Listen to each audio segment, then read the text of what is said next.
uma grande verdade que às vezes nós não paramos para perceber. Que existe um sistema no céu que é tão perfeito e ajustado. Esse sistema funciona de maneira inigualável em favor daqueles que servem a Deus. Nós temos um Deus tão poderoso e nós só adentramos em momentos de pavor, de medo, de desespero, porque nós nos furtamos de adentrar a presença deste Deus que é tão tremendo. E as maravilhas que Deus tem feito e que continua fazendo, o que Ele tem diante de nós é tão grande e tão precioso. Mas porque os nossos olhos são olhos naturalistas, nós não conseguimos ver aquilo que está de fato diante de nós. Existe um sistema no céu, nós poderíamos até dizer que é um sistema de espionagem, tão perfeito, que nenhum sistema mundial se compara ao sistema de espionagem do céu. Se falar em espionagem e você recorrer a todas as informações disponíveis, você cai de costas. Quem já teve a experiência em usar um celular simplesinho como o meu? O meu é bem xiguilingue, mas ele está interligado às redes de internet. E quando a gente fala alguma coisa, ele diz alguma coisa aqui. Parece que é um bicho vivo que está escutando a gente. É ou não é? O pastor recentemente disse para mim que estava orando e o celular estava do lado dele. Ele orando, ele disse glória a Deus. E o celular disse glória a Deus e aleluia. Ele quase cai de costas. É verdade. E por que esse bicho escuta a gente? Porque nós estamos ligados numa rede mundial. Existe uma câmera frontal no nosso celular que ela é capaz de avaliar se nós estamos gostando do conteúdo ou não. E se você abrir aquele sorriso, ela continua mandando isso. Se você falar, eu preciso ir lá em Campinas comprar um celular, daqui a pouco começa a chegar ofertas de celular em Goiânia. O que dizer do sistema de espionagem do céu? E o que dizer desse sistema tão eficiente que antes do homem pelo menos pensar num sistema de espionagem, Deus já tinha e já agia em favor do seu povo? E a gente fica aqui com o coração acelerado, pensando que tudo pode dar errado, que o inimigo está do outro lado, vai nos matar, que as coisas vão dar tudo errado. E Deus está lá no céu olhando e dizendo, meu Deus, mas que povo que sofre, que padece, porque não me conhece. Olha o texto que nós lemos. Diz que o rei da Síria lutava contra Israel, o povo de Deus. O povo da Síria, o rei organizava o seu exército e dizia, nós vamos enfrentar Israel e nós vamos nos armar em tal lugar. Aí o Deus de Israel falava para o profeta Eliseu, dizendo, o rei de Israel falou isso, isso e isso. Fala para o rei da Síria. Falou exatamente isso. Essa é a estratégia do rei da Síria para destruir Israel. E aí Deus usava o profeta chamado Eliseu, que falava ao rei de Israel, olha, o rei da Síria está se organizando em tal lugar. Não vá lá. Porque ele vai armar uma emboscada. E ele fez isso por diversas vezes. Quando ele armava, Deus falava para Eliseu, e Eliseu falava para o rei de Israel, até que ele caiu a ficha. Ele disse, eu acho que tem um X9 no nosso meio. Tem alguém que está nos traindo. Quem é? E botou pressão. Aí alguém levantou e disse, não, rei, não é ninguém não, nós somos fiéis a ti. O que está acontecendo é que o Deus de Israel fala para um homem, para um profeta chamado Eliseu, e conta tudo. Você pode falar escondido no seu quarto de dormir, bem baixinho, que esse Deus de Israel escuta, e ele conta para o profeta Eliseu, lá em Israel, e o profeta Eliseu conta exatamente como você disse para o rei de Israel.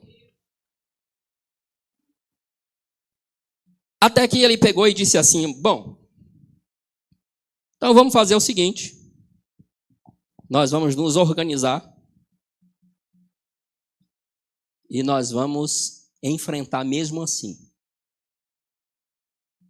Nós vamos enfrentar, mas nós vamos pegar esse homem chamado Eliseu, porque se ele que está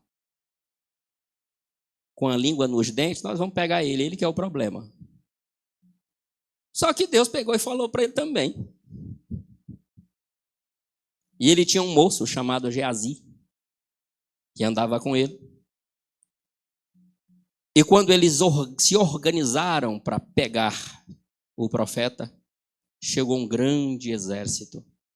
E quando o menino viu aquele exército, o menino ficou impressionado e disse, nós estamos, na linguagem de hoje, fritos.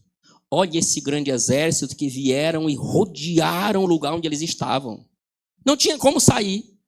E Eliseu, bem tranquilo, disse, Senhor, abra os olhos desse menino, para que ele veja o grande exército que está conosco. Aí a Bíblia diz que Deus abriu os olhos do menino. E o menino pôde ver que o exército do céu que estava com eles, inclusive com carros de fogo, era muito maior do que o exército da Síria. Aí quando o menino viu, o menino se empolgou. Agora Deus é tão maravilhoso que o profeta Eliseu disse assim, Deus, segue esse povo todo, esse exército da Síria que está aqui, dá uma cegueira nesse povo para esse povo não ver nada. E aí ele chegou e disse assim, vocês estão perdidos, eu vou levar vocês para o endereço certo, vocês vieram para o lugar errado. Vocês querem Eliseu, né? Então me siga. E eles saíram, parece que estavam hipnotizados.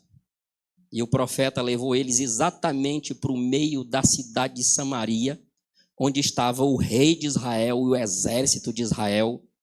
E quando eles chegaram ali, o profeta disse, Deus, agora eu quero que o Senhor abra os olhos deles, para eles saberem onde é que eles estão.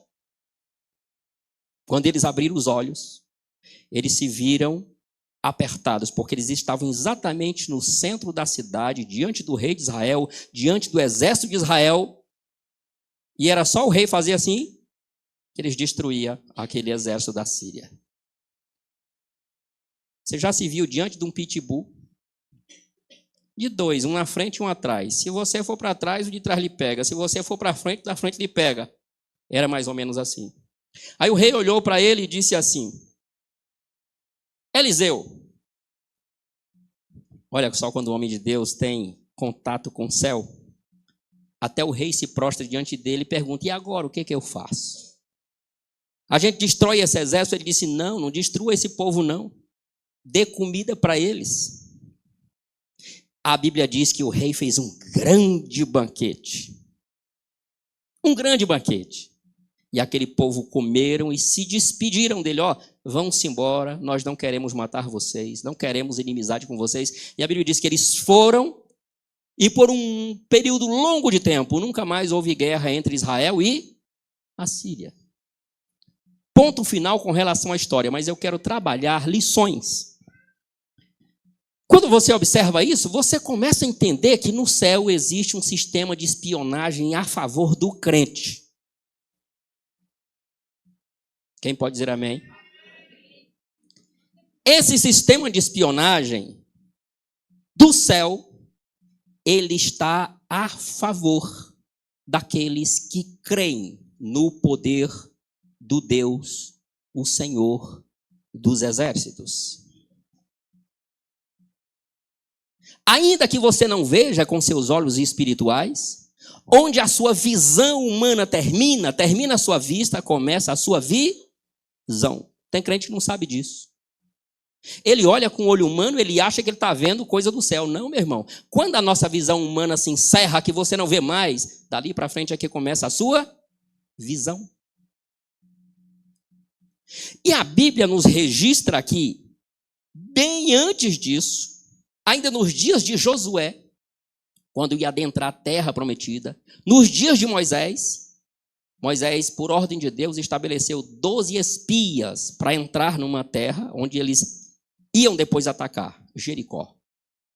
12 homens, 12 espias. Eles foram, eles olharam, analisaram para dar um relatório, para poder armar o sistema, para poder entrar e vencer o povo. Quando chegaram lá, de 12, 10 disseram: realmente, nós estamos sem saída. O povo que mora lá é grande, é gigante. Diante daquele povo, nós somos como gafanhotos. E ele nos vê como gafanhotos. Olha só. Eles se viam como gafanhotos e eles profetizaram que os outros, os gigantes, lhes viam como gafanhotos. Esse foi o registro dos 10. Só que havia 2 que eles não trabalhavam com visão humana, com olhar humano, com vista humana. Eles trabalhavam com visão de Deus. E eles disseram: é certo que esse povo são grandes. Diante dele nós somos pequenos.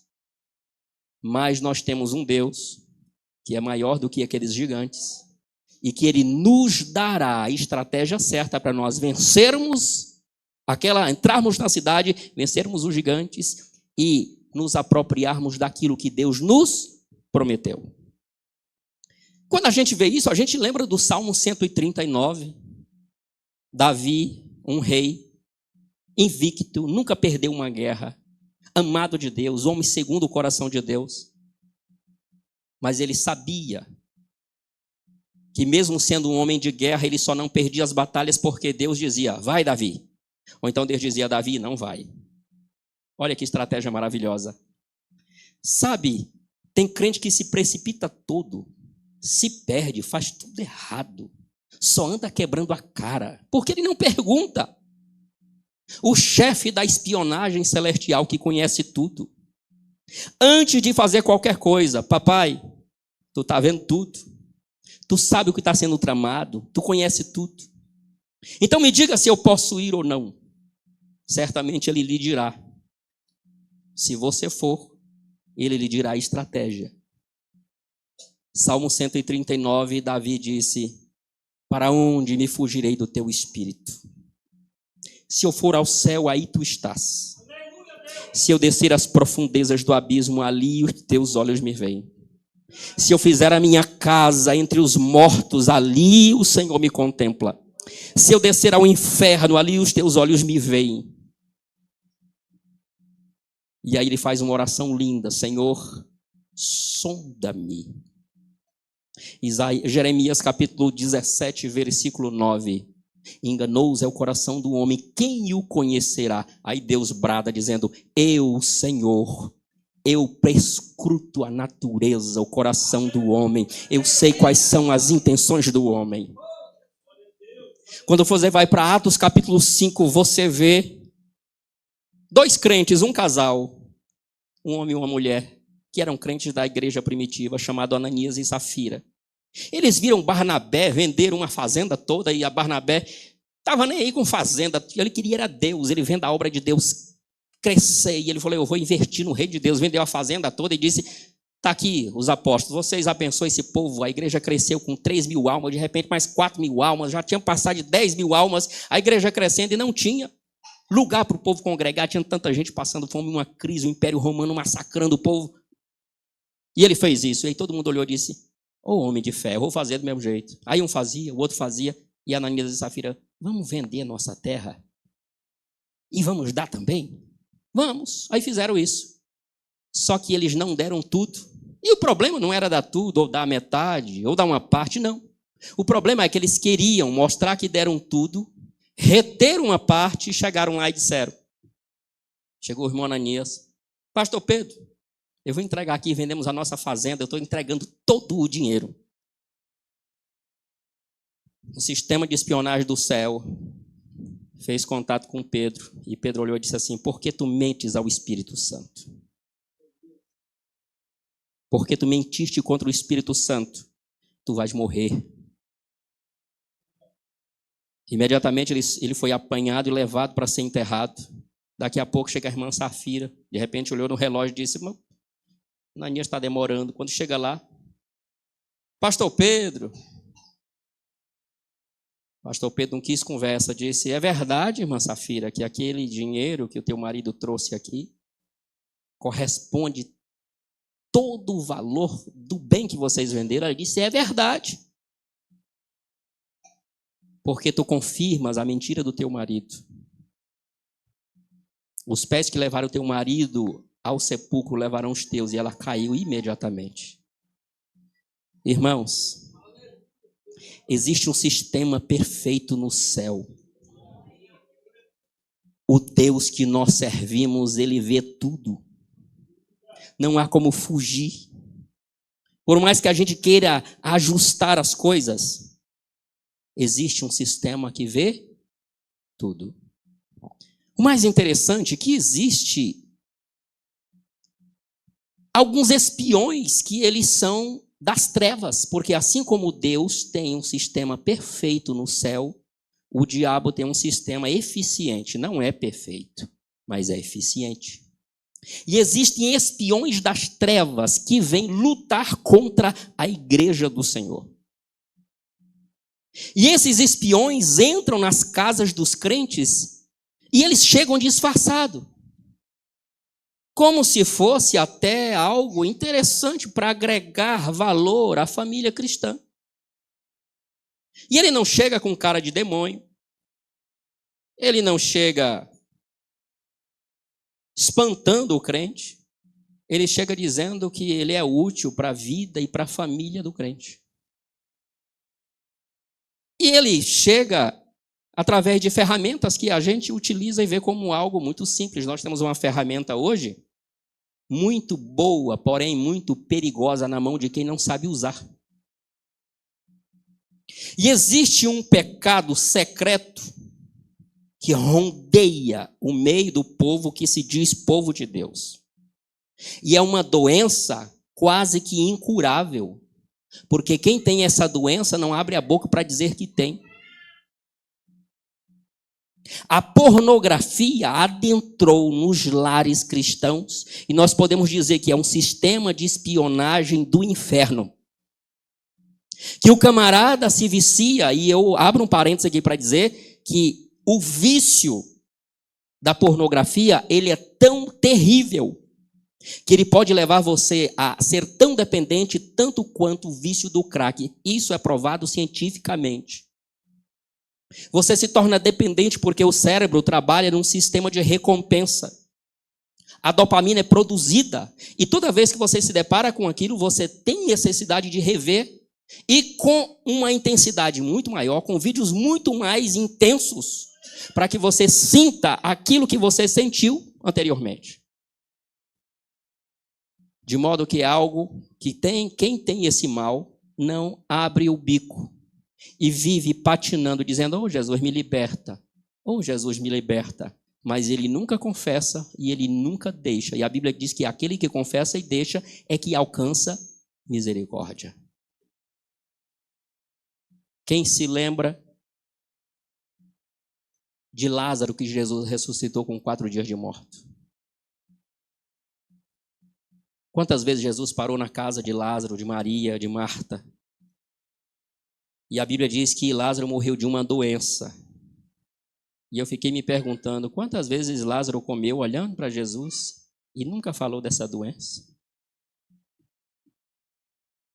Tem gente que está com Jesus todo dia, mas nunca fala da doença dele. E tem gente que recebe espiões das trevas em sua casa e lida com ele todo dia e julga que aquilo é bom e edificante e arruma tanta desculpa para justificar que aquilo é bom e necessário. E se você for mexer no pecado dele, olha lá. É capaz de você perder a amizade. Deixa eu dizer uma coisa para você. Jamais a igreja do Senhor pode confirmar que um pecado não prejudica a alma do homem e não o leva para o inferno. Quando a igreja parar de dizer isso, ela deixa de ser igreja. Ela deixa de ser menina dos olhos de Deus. Nós não estamos aqui para mudar os parâmetros e as verdades bíblicas. Queira gostar, goste quem queira, ou quem não queira, mas nós precisamos dizer: o que é pecado, é pecado. E aquilo que distancia o homem de Deus, lá em Isaías 59:2. Os meus ouvidos não estão tapados para que não possa ouvir. As minhas mãos não estão encolhidas para que não possa salvar. Mas entre mim e vocês existe uma barreira, um pecado que me impede ouvi-los e atendê-los. Existe um mal. E um mal que se aproxima com cara de coisa boa. E que são espiões das trevas. Estão destruindo muitas famílias. Estão destruindo muitos filhos. Estão roubando o tempo da nossa oração. Estão roubando o tempo da nossa meditação. A Bíblia diz que o homem que tem as raízes como uma árvore estendida até o ribeiro de água é aquele que medita de dia e de noite. Nós dedicamos mais tempo em coisas humanas do que em coisas de Deus. Agora, quando você examina Isaías 54 e você ouve a palavra de Deus dizer: nunca se ouve em lugar nenhum um Deus que é tão poderoso e que trabalha para aqueles que nele confiam. Quando você olha esse texto, você se enche de entusiasmo em saber que se esse Deus é tão poderoso assim, que ele vê tudo, que ele tem a capacidade de fazer exatamente aquilo que é necessidade minha, por que não me entregar inteiramente para esse Deus perfeito? Essa entrega, ela equivale a você levantar as mãos e se render. Quando a polícia para um cidadão, a primeira coisa que ele diz: coloca a mãozinha para cima. Abre essas pernas aí, deixa eu ver se você não está armado. Encosta na parede. Ou às vezes diz assim: deita aí e bota a mão para trás. Meu irmão, quando isso acontece, você está nas mãos da autoridade. Você diz assim: aqui eu não vou mexer nem com os olhos. Você pode me levar para onde você quiser. Você se entrega. Sabe quando é que a tua casa será transformada de verdade? Sabe quando você será liberto de verdade? Sabe quando os teus filhos realmente terão um verdadeiro encontro com Deus? Sabe quando a tua realidade mudará por completamente? Quando você se render e você não deixar nenhuma reserva. Nenhuma reserva. Aí você vai fazer a oração de Davi no final do Salmo 139. Senhor, examina-me, sonda-me, vai nos lugares mais profundos do meu coração, da minha mente, do meu entendimento. Toca os meus desejos, toca os meus prazeres, toca no meu orgulho, toca no meu egoísmo, toca no meu ranço. Aquele ranço que não me faz me ajustar à tua vontade.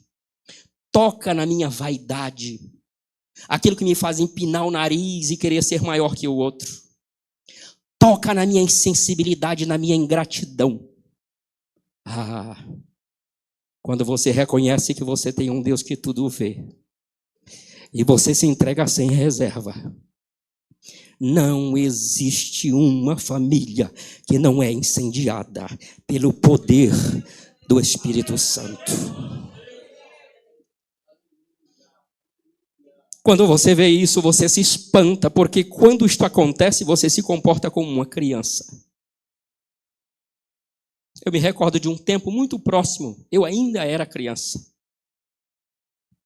de ver Deus derramando uma glória tão grande, de ver crianças transbordando em língua estranha, pegando nas mãos dos pecadores e trazendo o pecador chorando à presença de Deus.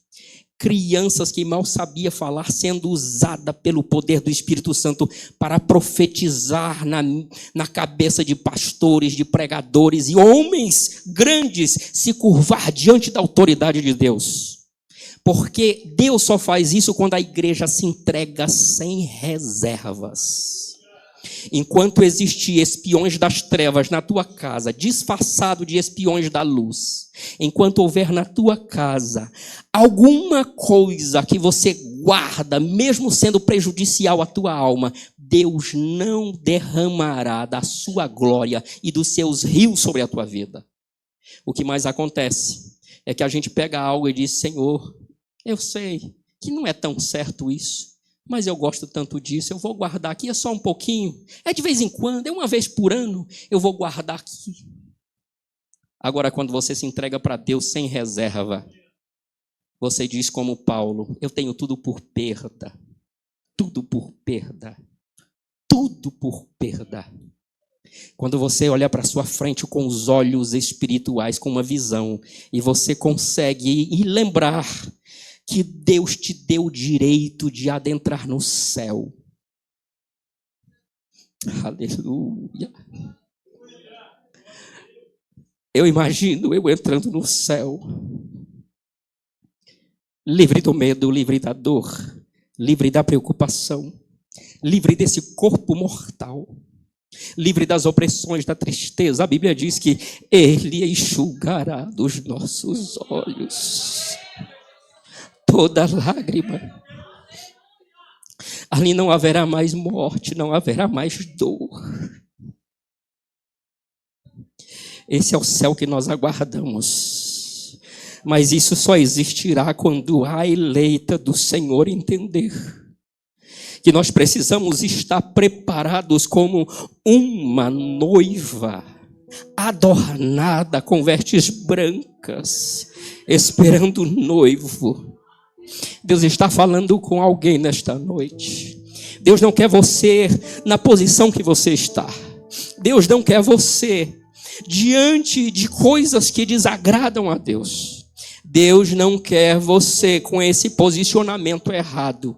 Você pede tanto para Deus te usar, para Deus te conduzir, mas Deus está dizendo para você: abra mão, abra mão, abra mão e se entrega a esse Deus tremendo, esse Deus que vê tudo. Não adianta esconder, não adianta fazer de conta. Ele vê tudo, Ele sabe de tudo, Ele perscruta tudo, Ele examina o coração. Quando a igreja sabe disso, a igreja se rende, e quando a igreja se rende, a igreja adora de verdade, e quando a igreja adora de verdade, o Espírito Santo começa a encontrar lugar no coração e começa a trabalhar de uma maneira extraordinária. As trevas caem, as correntes caem, a igreja se torna livre para pregar o evangelho, a igreja se torna livre para ser luz e para ser sal.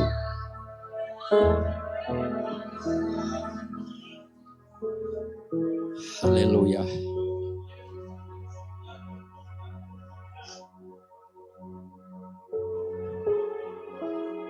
Eu quero dizer uma palavra aqui, eu não sei para quem é, mas eu sou orientado aqui no meu coração, e eu creio que orientado por Deus em dizer: Deus nunca contenderá eternamente com o homem. Deus está te dando oportunidade de você ser o homem e a mulher que você pediu para Deus. Ninguém garante que esse teu coração vai bater daqui mais um ano. Deus está te dando oportunidade de você ser aquilo que você tem pedido. Posicione-se corretamente e Deus te fará um homem extraordinário. Spurgeon, na sua pregação, ele disse: o homem ainda está por ver o que é. O mundo ainda está por ver o que é ser um homem tomado, completamente tomado pelo Espírito Santo. Você pode ficar em pé?